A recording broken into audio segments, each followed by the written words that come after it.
na-pressure ko, pero ina-encourage ko sa People's Army na sa ko ang sitwasyon.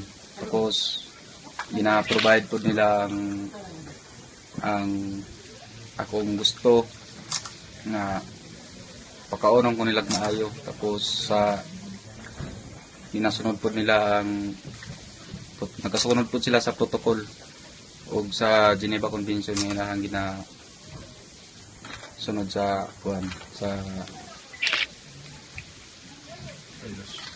ilahang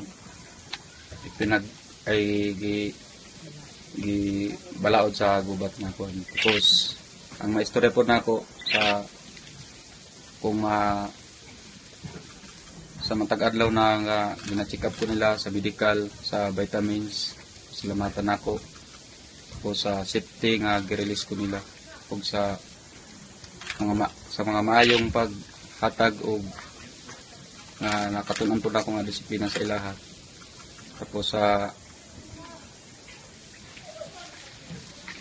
sa pakikiusa nila sa kuha o karon gi-release ko nila nga isipti jud ko kapang gani nga nanawagan mi nga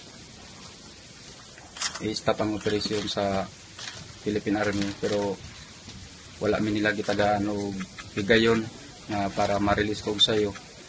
Tapos nagmugna sila nga mula ko miglayo kay para sa ako ang safety.